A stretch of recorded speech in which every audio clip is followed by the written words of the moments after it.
Hi, and welcome to Susty Talks, which is a community-centered podcast that sparks genuine conversations about ethical fashion, sustainable change, and intersectional solutions. And I really hope this online space just drives positive change and empowers action, making sustainability more accessible and relevant to everyone. This is a self-funded initiative. I fund it with my eBay, so if you want to support that, link will be in the description. And then I also do Mexican artisanal collections, which they're coming out probably next year, 2025, so look forward to that. And I basically just upcycle pieces, and I aim to inspire stories that challenge the mainstream narratives in the fashion industry. But yeah, I'm super cold today. It is December 3rd and it's been like 10 degrees out, so if I sound a bit weird, I just usually struggle to adapt to the weather. I get really sickly. I'm technically not sick. I just feel like I'm gonna get sick, if that makes sense. I don't know if that happens to anyone else. And my voice just sounds weird today. It's shaky and just deeper than normal. Also, for audio listeners, I am using a different mic. The last two podcasts have been rough just because I couldn't really figure out the microphone. I bought it 2 years ago, can't return it, but I'm using this other one. It's on a Wet n Wild eyeliner. It's a very interesting mic situation. I've been such a fan of Wet n Wild all my life. I've been using them since I was 16. Not sponsored, but just want to mention cheap makeup that's good. It's getting rarer and rarer and rarer to find. But yeah, that's just an afterthought. But for today's podcast, we're gonna get into living with nuns after college. Yeah, you heard right. I lived with nuns. Sounds crazier now that I say it.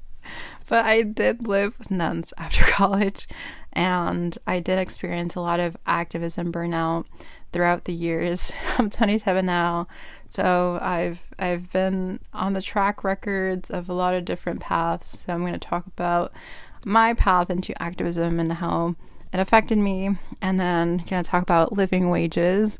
They're non-existent, basically, and then touching on ethical fashion. So yeah, it's going to be a bit of a tangent, but that's kind of my life. It's never been straightforward. I've always been trying to figure things out constantly. I feel like I've had a very chaotic life, especially because for the past 5 years, I've been volunteering 15 to 30 hours a week. Yeah, 15 to 30 hours a week. It sounds, again, crazy, but that's just the nature of my life. I've been volunteering all these hours since I was 22, so basically right when I graduated. But yeah, this podcast is going to be super chatty.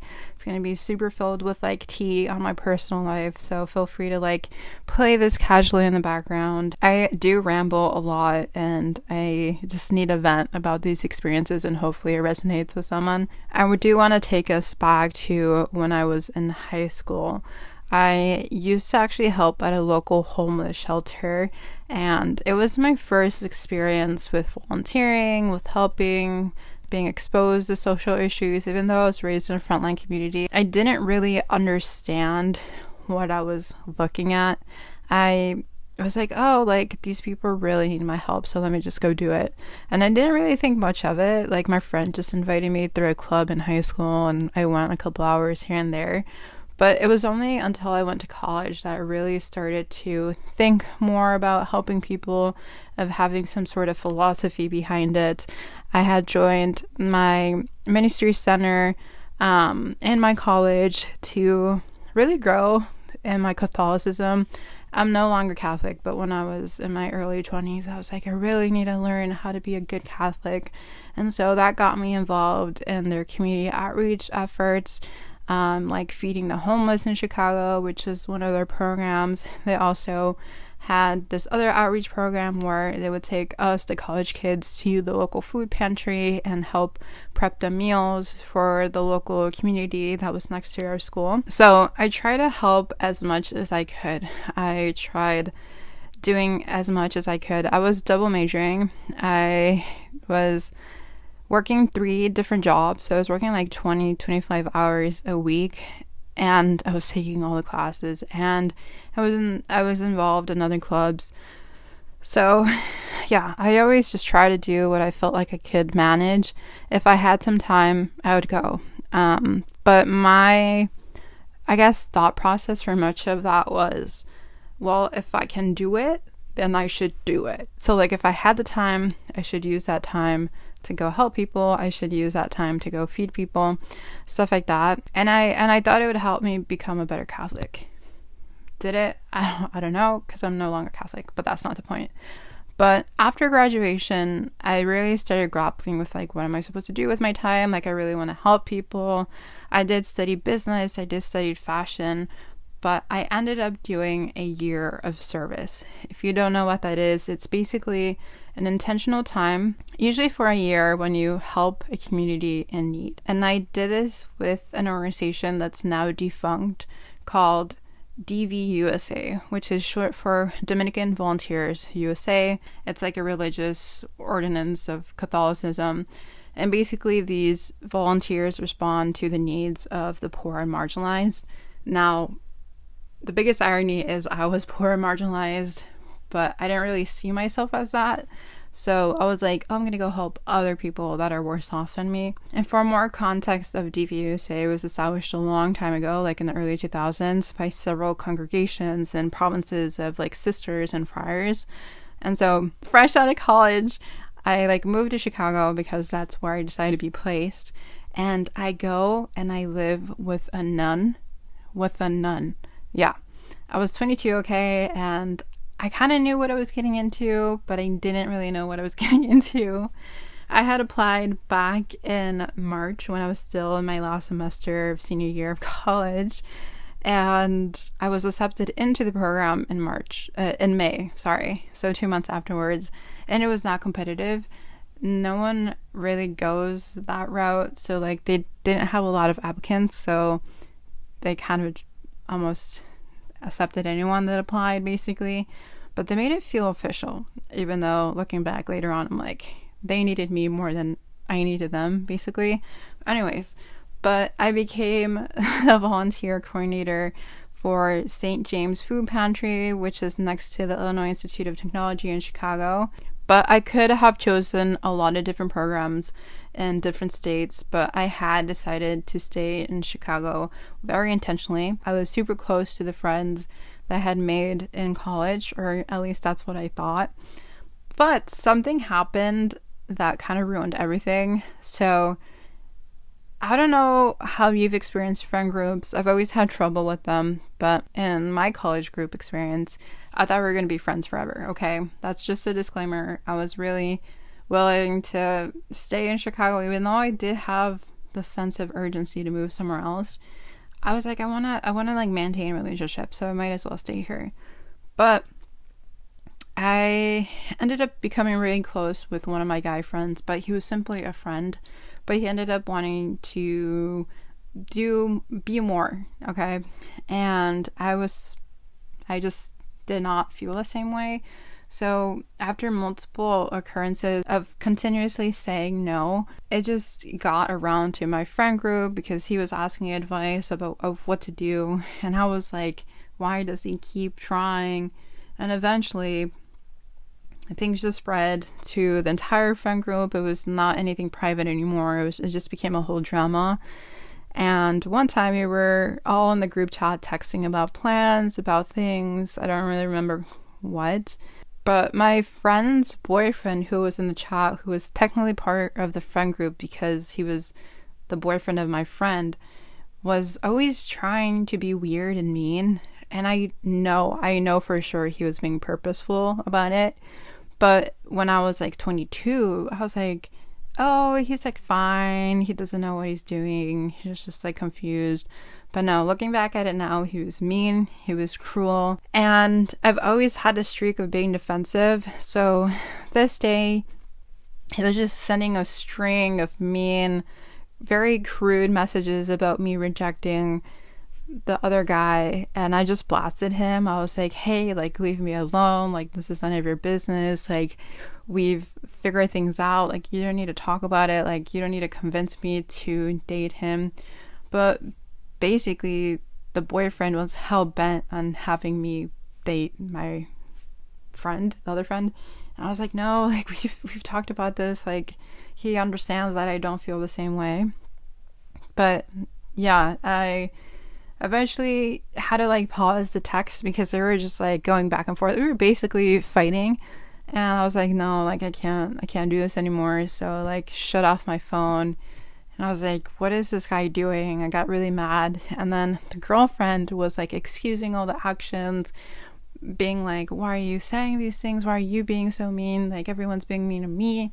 I was like, what is happening? Okay. But I eventually left the group chat. I basically lost my friends from this weird situation. Like, no one reached out to me. No one wanted to talk to me. No one tried to like foster the friendship after this whole altercation. So it wasn't technically my fault. But I just like clearly remember sitting in an empty room in Chicago in this place where the nuns at, okay? And I felt so alone. Like, just try to visualize it. It was cold.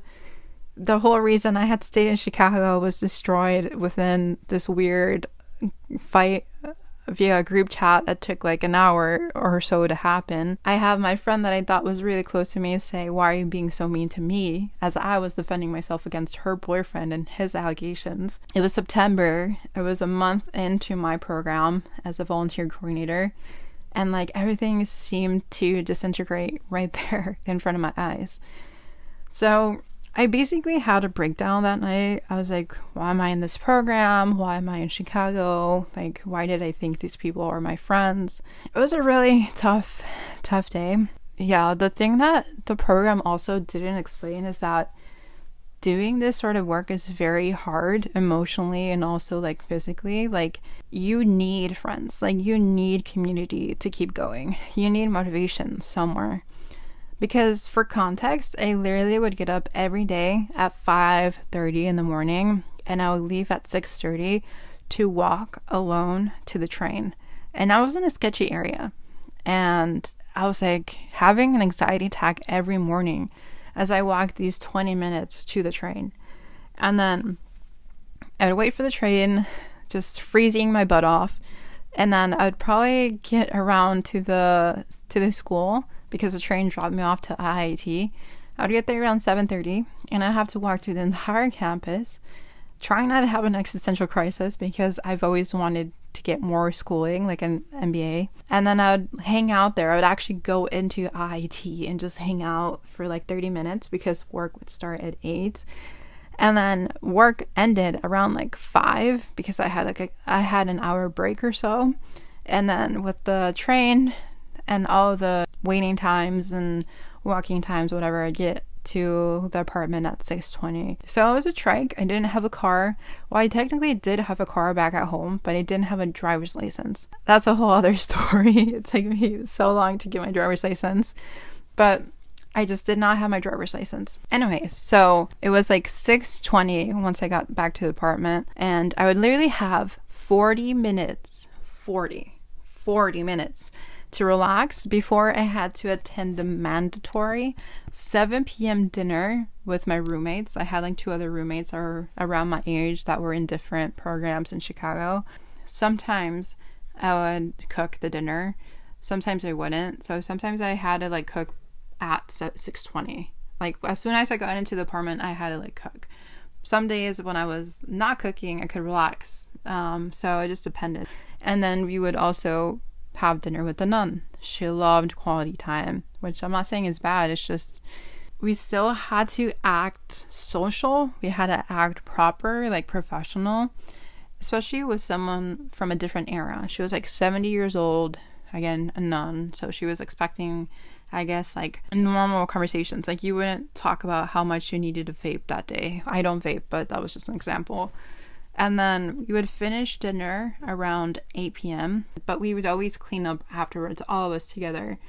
And then depending on how fast we cleaned up the kitchen, washed the dishes, we had to do it then, right after dinner, we would then pray. also mandatory.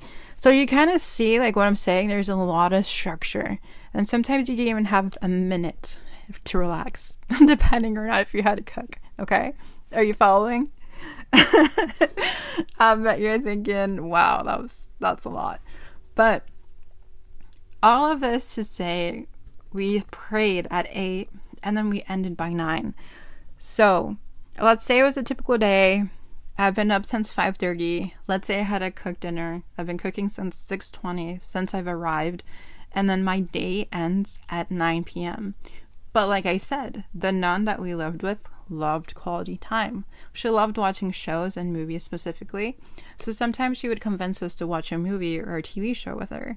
Now we're living with her. We want to be on a good page with her. So sometimes I would watch something, sometimes I wouldn't.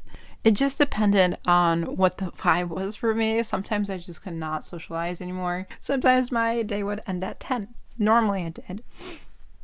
So I literally had a full-time job and I had to socialize with all these other people until 10 p.m. So I didn't really have a personal life, okay? And mind you, it was also my first full-time job ever.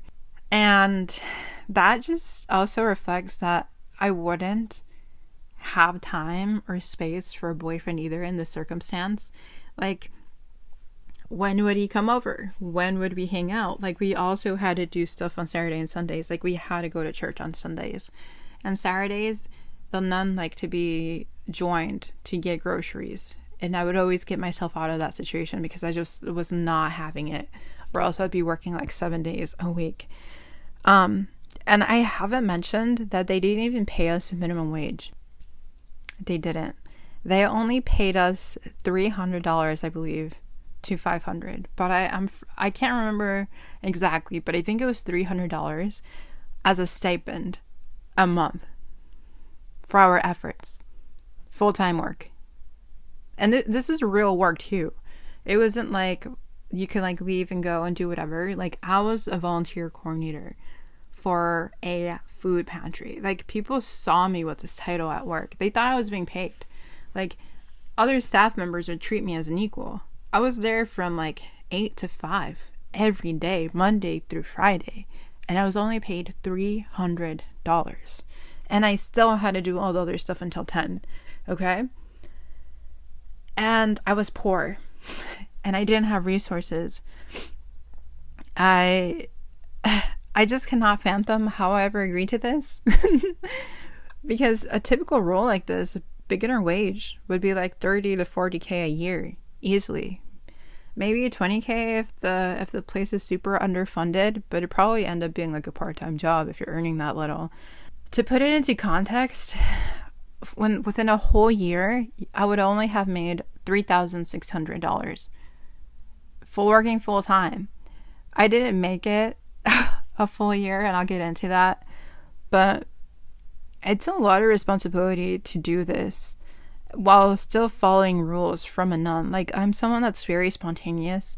I hate rules. I hate work, basically, but I was in a way grappling with how to be grateful and thankful for the opportunity, because we weren't paying bills. Like, we weren't paying the rent, but they didn't pay the train. Like, we had to pay that. So it kind of was something I resented because those trains are expensive. If you've ever been to Chicago, each train ride costs you $250, and I needed to take 2 of them every day. But sometimes I would take another additional one just in case I wanted to go to like the library or somewhere else. It was like 2 to 3 a day. So $250 times 3 is $7.50 a day. Times that by 5, that's around like 30 something dollars. That's just rounded up to $34 a week. In a month, that's $120. And if I'm only paid like $300, that's a third of my wage, basically. So technically I was only being paid like $200 or less than $200 for my efforts. Okay. Yeah.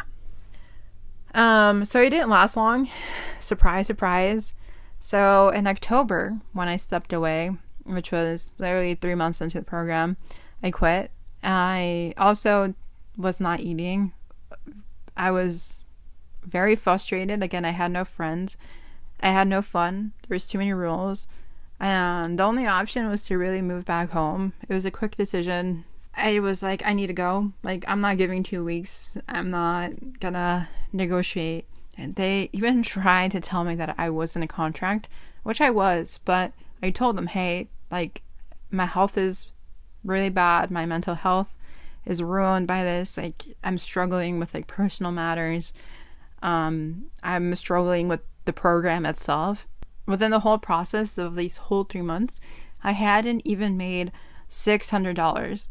And I vividly remember my friend driving me back home from Chicago to my suburb near it. And she was like scolding me the whole time that I had quit. And I was explaining to her, like, it's not really worth your efforts if you're only being paid technically $200 a month. Like, who's going to live off of this? And I really did want to be a good Catholic. Like, I wanted to be a good person, but I was struggling to survive. Like, I have $40,000 in student loans. Like, how would I even justify that wage given the context I was in? And if I wanted to help like the poor and marginalized, like, I had to help myself because I was the poor and marginalized. But she didn't really understand. She was saying like I should have helped more, like I should have withstood it. Like, that's the reason why the programs exist, to test your faith, to like push yourself, to really be present and do things that are hard. And I was like, I need to be present for myself. Like, I need to take care of myself first versus anything else. And I was really affected by the loss of my friend group. That was the whole reason why I was there in the first place, right? But yeah, that was just a really tough moment of explaining that to her. She didn't get it, but I didn't really care. I was like, thank you for the ride, but I don't think we're friends either too. So I lost another friend because I left this program. But that just kind of shows you the people I was around. So I didn't really feel like I lost a friend. I just felt like I had wasted my time on someone that I thought was a friend. But also, I didn't really get into another reason why I had decided to be in the program. It was because I've always wanted to get my MBA. Again, I studied business and I always had the plan of going back to school. So when I was walking through IIT, I was like, dang, like I really wish I was studying here versus like volunteering. And if you know anything though about volunteer programs, DVUSA had this aspect where if you completed 1 year of a volunteer program, you would then become eligible for free schooling in affiliated schools. And DVUSA is all across the nation, so I could have easily have found a program. But the one that I gravitated the most to and closest to where I wanted to stay was getting my MBA in Wisconsin and ideally start the August 2020 fall semester. But that didn't work out because when I left the program, I technically left my dreams of becoming eligible for free school to get my MBA. Yeah, and when I left the program, I really didn't have a plan. So I was just looking for work, and then 2 weeks in, luckily enough, I found an opening at my local Catholic charities. I had volunteered there during my summers when I was in college. I even like faked that I needed to do community service so that they could give me a lot of hours because they were so suspicious when I was like, hey, I want to volunteer like 50 hours this summer, and they're like, why? And I was like, oh, I have to do it so I can graduate. So I basically lied and got myself to volunteer a lot of hours so that they could have me.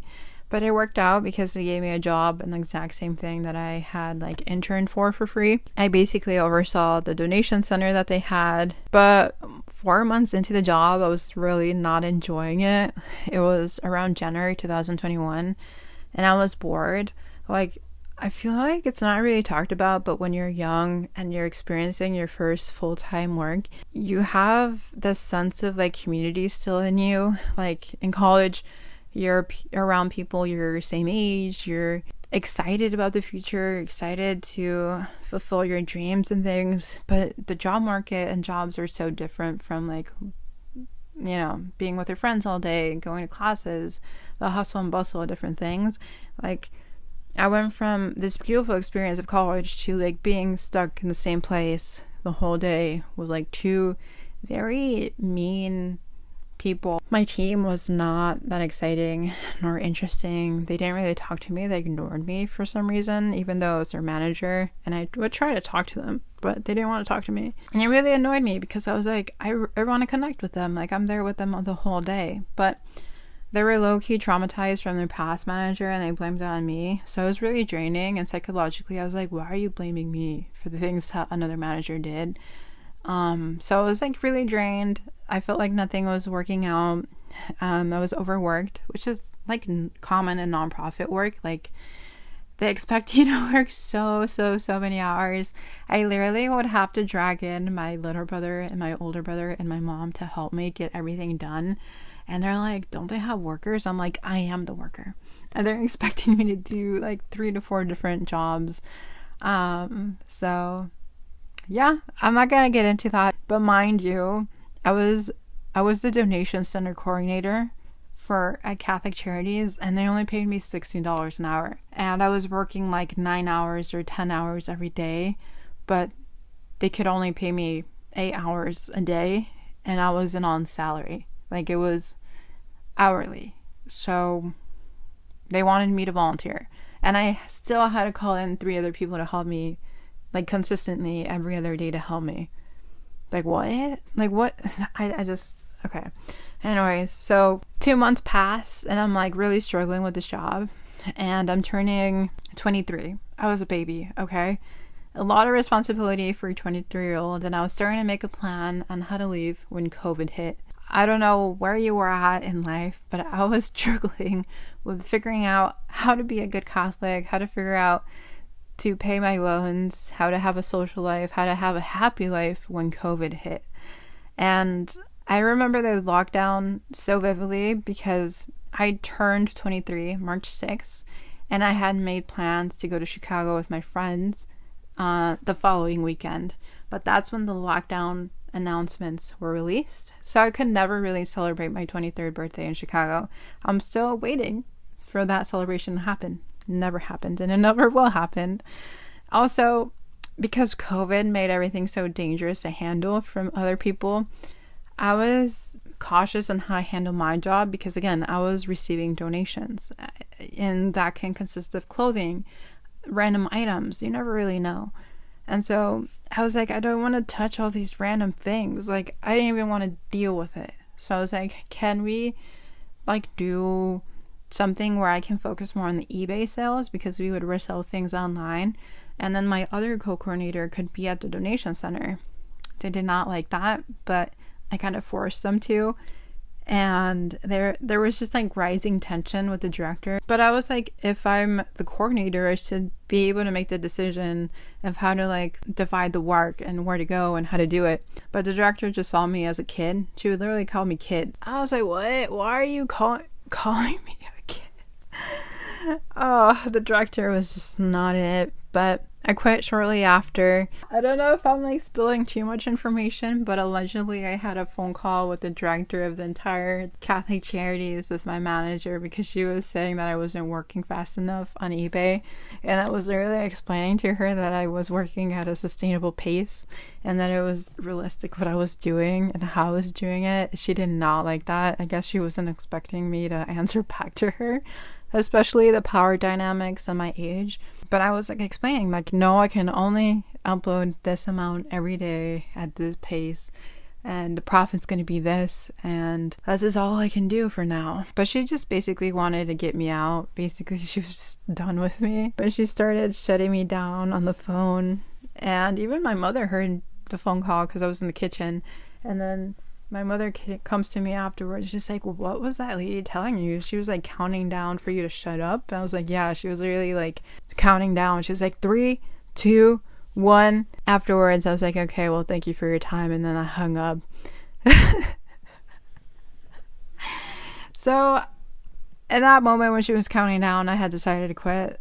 Like, if you're not going to listen to my boundaries, and that I can only do this at a certain time frame and a certain quantity, I don't know what else to tell you. Like, I can only work so fast. Like, if I tell you I can only have like 10 listings up a day, then why are you doubting it? But basically she had been telling me that I have to cover my own salary and I have to cover the center's expenses with what I make on eBay, which if I was only making $16 an hour plus the other costs, it was around $70K they were telling me to cover a year on eBay. But my entire internship the summer beforehand was to restart the business. How is I supposed to make a really big business out of nothing? It was a baby business. And how, if I could make my own wage on eBay for this Catholic Charities group, why wouldn't I just do it for myself? So I was like, how am I going to pay myself? Like, that was never in the contract. It was never in the agreement. But again, this is all alleged. All allegedly. Okay? Maybe this never even happened. Maybe I'm just lying to be dramatic. But I was just like, I don't know how to make $70K on eBay. If I did, I'd probably be doing eBay full time for myself. Also, the pressure of being 23 and having all this pressure, like, I was in charge of volunteers. I was in charge of a whole center. I was in charge of eBay. I was being told to rebuild this business and cover everything within a couple months. Like, I don't even think a seasoned corporate leader could raise that much money from reselling. If you're a reseller, is it possible to make $70K in like a couple months?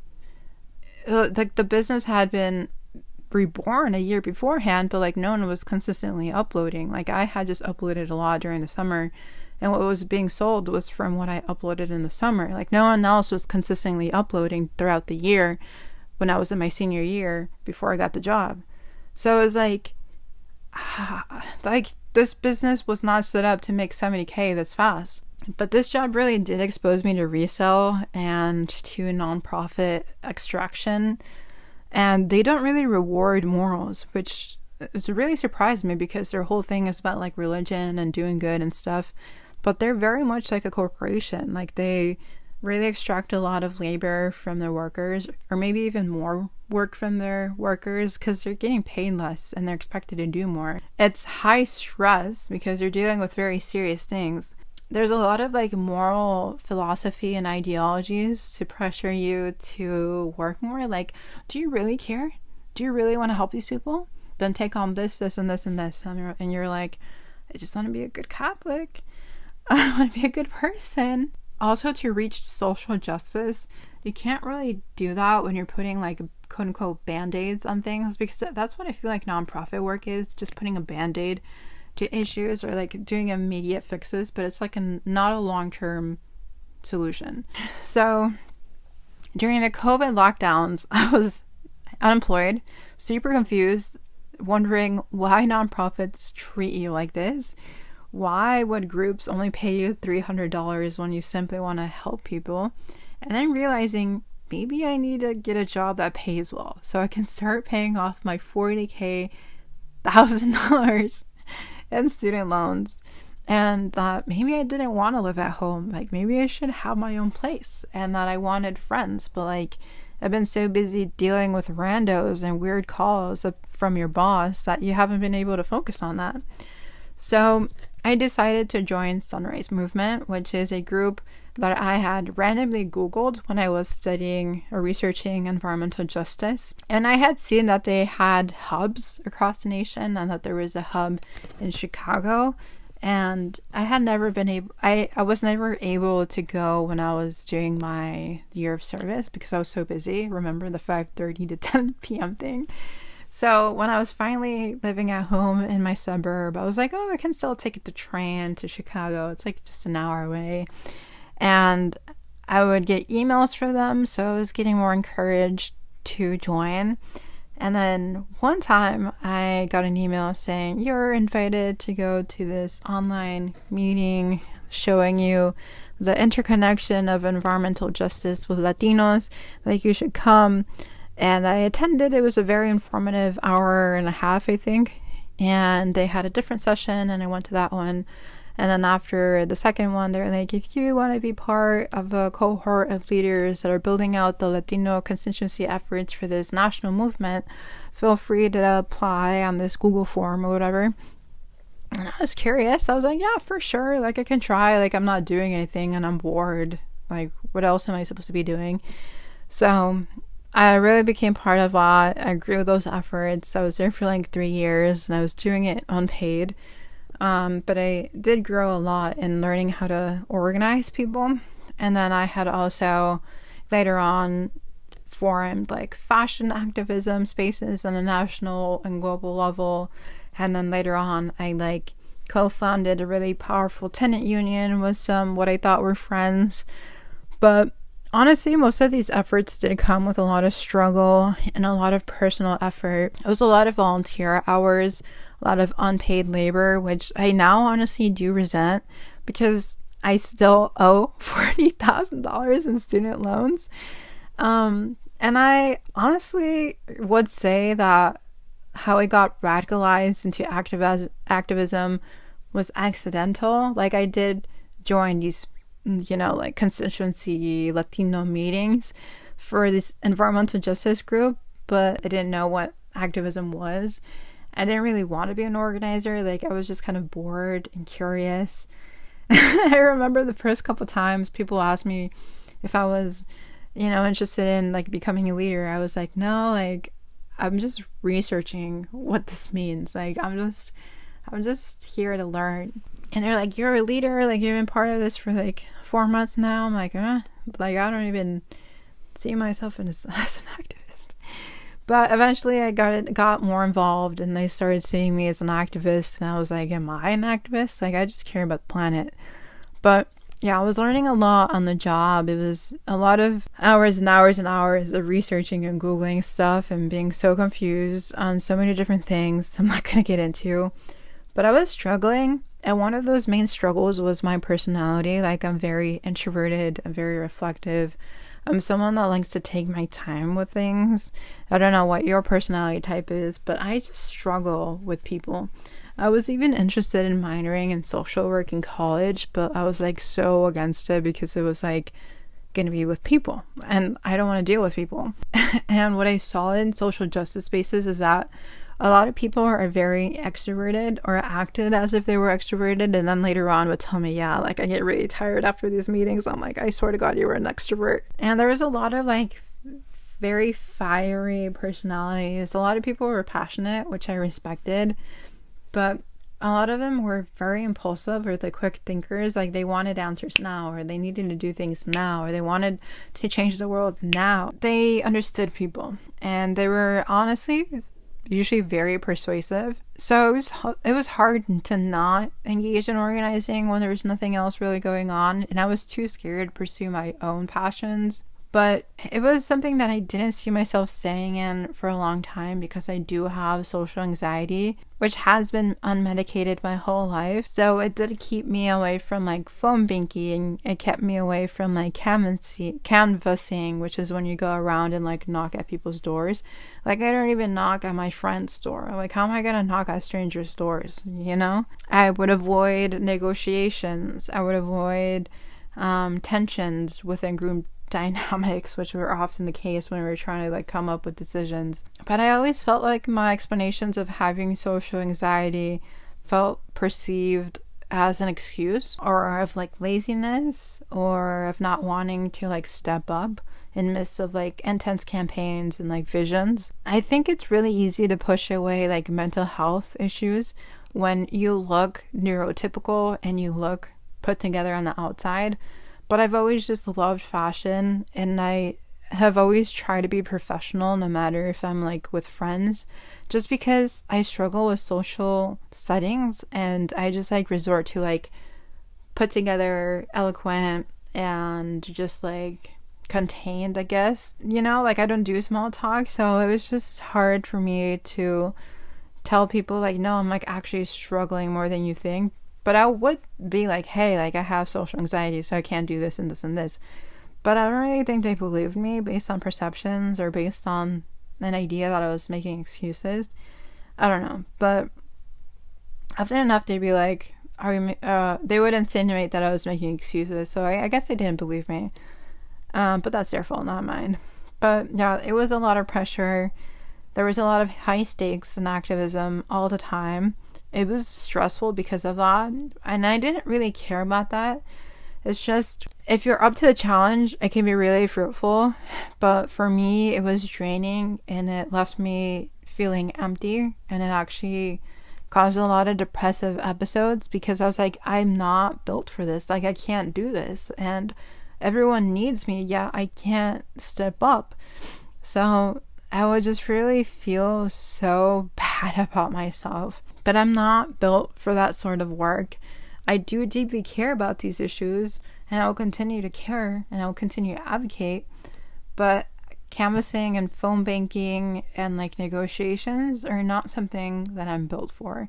And I feel like that's why roles are so important for those that are in activist spaces, because I've been the one that always gravitates towards like creative things, like communications, like blogs and social media and TikToks and the branding of things. I've always been a straight A student, but I've always been super introverted and just want to be behind scenes. Like, I don't want to be in the forefront. And to organize people and to basically organize politicians to do what you want, you have to have a knack for it, an interest for it, and be very, very good with your words and with people and catch the subtleties of things. And I have like neurodivergence, I have touches of ADHD, I have anxiety, I have a bit of OCD in me. Like, it's all unmedicated, okay? So I was not the person to do this. I was not the person to step up in really high stakes situations, and I'm still not. So yeah, I never really felt connected to things because that's like the majority of what you do with your time. I can say that I was an accidental activist. I was very successful because I forced myself into comms roles. I became like the blog coordinator, I became in charge of the social media efforts, I became part of the rebrand efforts, I became part of like the narrative work. Like, that's how I thrived, and I literally had to convince people to put me in those roles because that was the only way I could actually stay there. But yeah, there's only so much you can do as a neurodivergent Latina who's low income. And I'm also from a frontline community. And if you know anything about me, is that I'm very honest and I'm very direct. And that doesn't really work well in professional settings, which is something else I wanted to talk about. I don't know if you've ever noticed, but like within professional settings, like at a 9 to 5, you're expected to have like this corporate personality, say the right thing, say the proper, terms, like I'll circle back, and all the BS words they use. But I've always been too straightforward. And with social justice spaces, it's like this weird mix of like corporate and like personal, where like you need to be like put together and controlled and like say the right things, I guess. And that depends on like the group culture. Like, every group is going to be different, so they're expecting certain slang words and certain tonalities. So within the environmental justice group I was in, it was a white dominated environmental space, which is fairly common. So they used a lot of corporate jargon and corporate wording.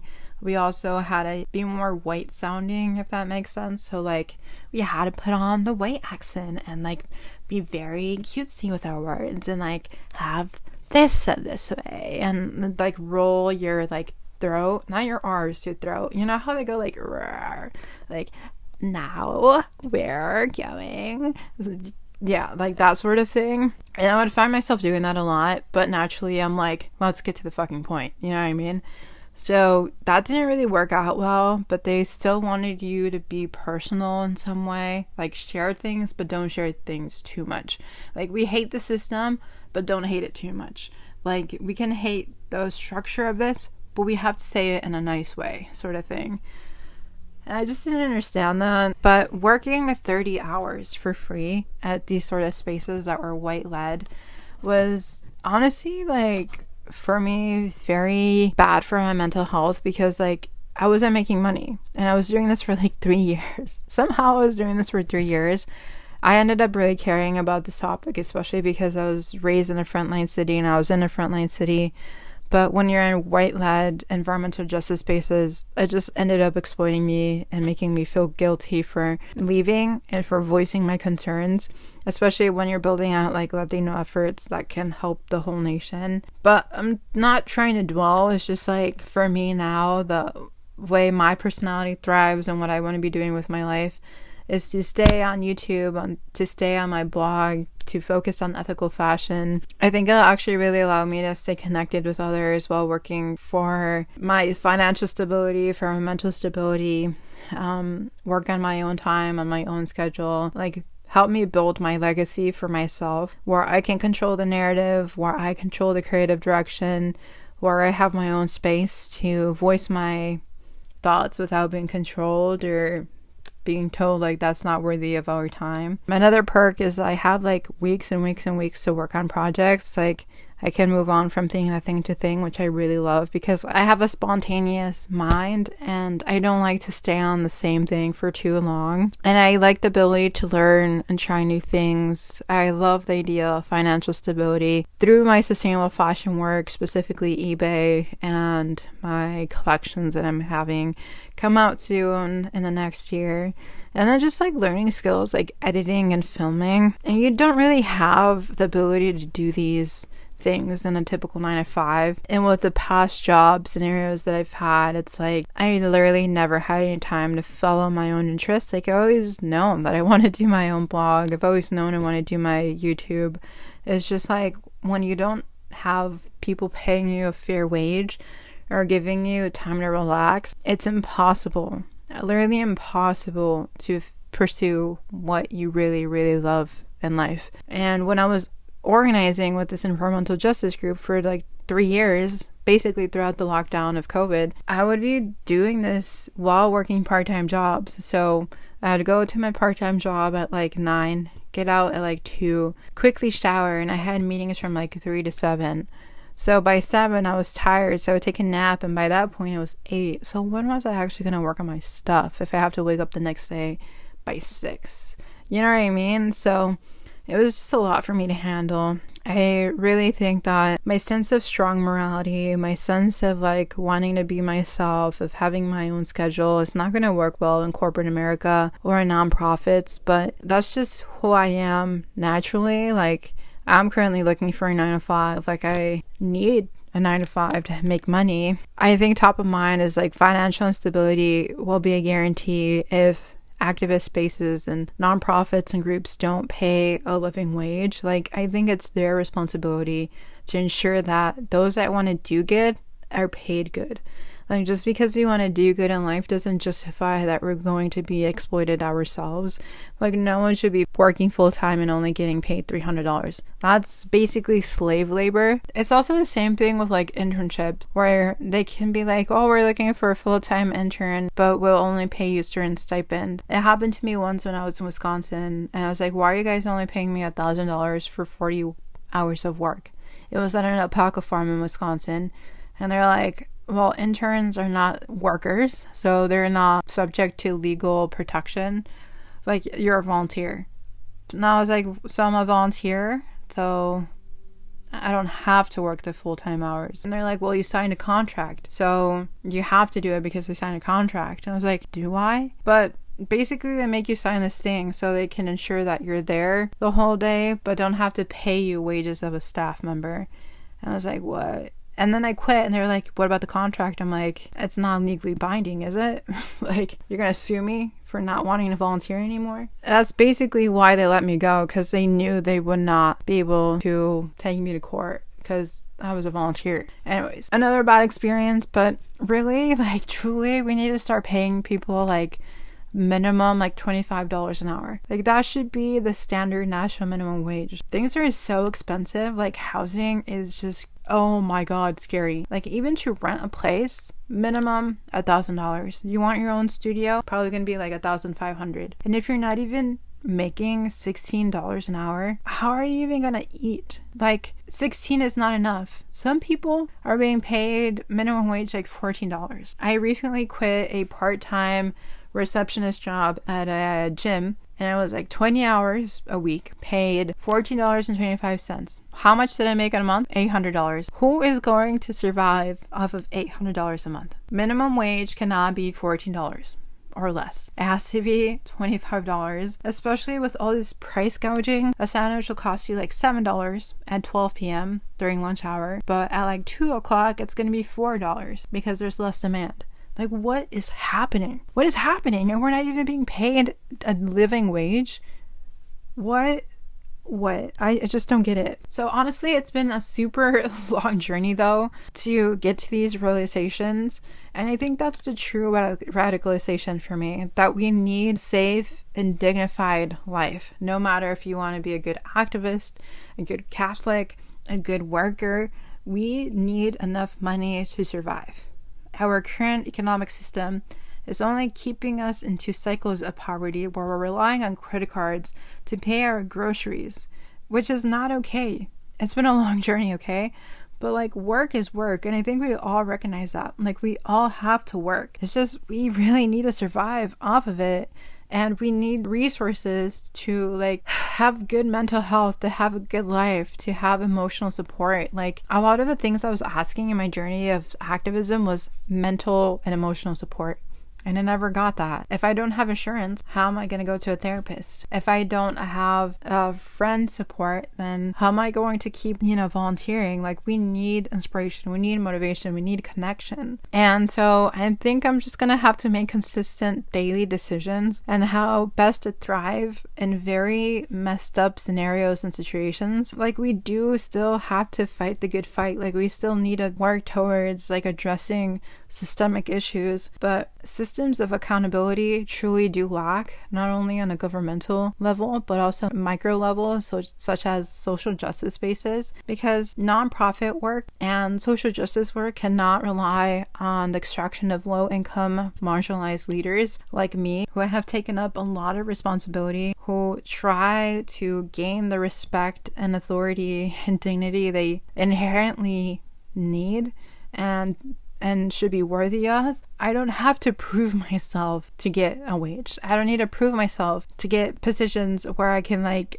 be thriving in society. I feel like everyone needs safe housing. I think everyone deserves a good job. I think everyone deserves access to health insurance so they can get access to like therapists and like physicians and all these other things. So again, I do not want us to rely on the extraction of Black and brown labor. That's the only thing that I'm truly mad about, that people extracted me and my labor. I will never get over the fact that people will justify paying you $300 or $500 a month for full-time work. It's not ethical. It's not justified, and it just adds more stress and more pressure for those already struggling at the forefront of social and environmental issues. And it keeps people like me in cycles of poverty and injustices, because I don't have a job right now. I'm $40,000 in student loans, and I'm fighting for a chance in this current job market. But my final thoughts is that we all need fair wages. We all need opportunities. And we need safeguards to protect our rights and systems to support our growth, which are often, though, built to keep us down. And there's a lot to lose if we don't step up in environmental and social justice issues. But if they operate within the same systems that keep Black and brown people down, it's just hard. It's just a hard thing. There's capitalism, there's colonialism entrenched in social justice groups and environmental justice groups. So I don't have all the answers on how to do this. For now, at least, I'm not returning to organizing. I think a lot of damage has been done, and I'm trying not to be resentful. I'm trying to work towards justice in my own way, to heal in my own way, to build myself up financially and emotionally and spiritually in my own way. And if I ever do return, it's going to be to grassroots organizing that is not attached to any legal entity. So it's not like a registered nonprofit or registered group of any sort, or that have corporate ties, which is rare to find nowadays. And you'll probably find me working full time, having my own personal life. I want to be healthy and sustainable. I want to prioritize therapy and all these other projects I've never had time to do my whole life. Again, I think if I will take on a lot of responsibility, it's only going to be paid labor. Also, just a reminder that resistance to oppressive systems is a daily act. It's not strictly affiliated or connected to being part of an organization or nonprofit work or volunteering at certain times or frames. Like, a lot of things are daily resistance. So no matter where you're at in your journey, no matter if you disagree with me, it's okay. Like, personally though, my journey has really defeated me and has extracted a lot from me. But I want to be in a better place. I think I am in a better place since I was 22. I'm 27 now. Currently just rebuilding life, keeping hope, finding my happiness, doing what matters to me, because like it's so weird to relax in the evenings. It honestly is. Like I relax for about like 2 or 3 hours, like from like 7 to 10, and it feels so weird because I used to work all day, every day for the past like 4 years, almost 5 years now. Yeah, 5 years. It's been 5 years. Even doing laundry during the week feels like a luxury. Isn't that crazy? I didn't even have time to do my laundry during the week. So yeah, I'm going to be working on my vision board for next year. Let me know if you have a vision board. I'm going to be working hard to accomplish all the things. And I know it's going to take effort and focus, but I'm going to continue fighting for liberation and social good my own way via my YouTube and my blog and my fashion work. And I'm going to start removing myself more consistently away from the things that don't align with my greatest good. And hopefully you do the same for yourself. I want to see you happy. I want to see you thrive as well.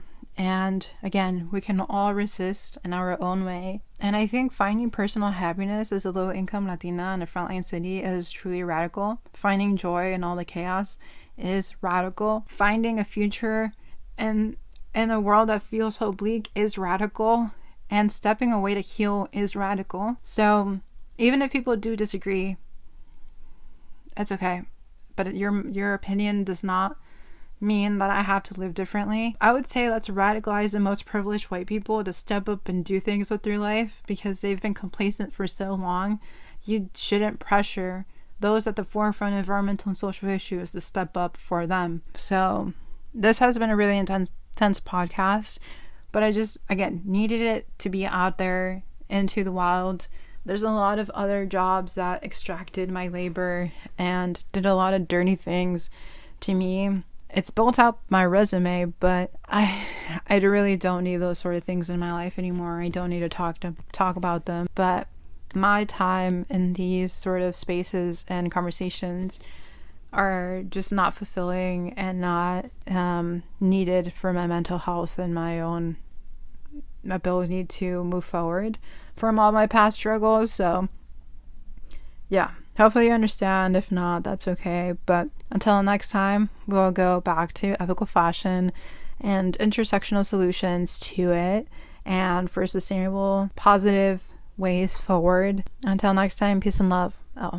Bye.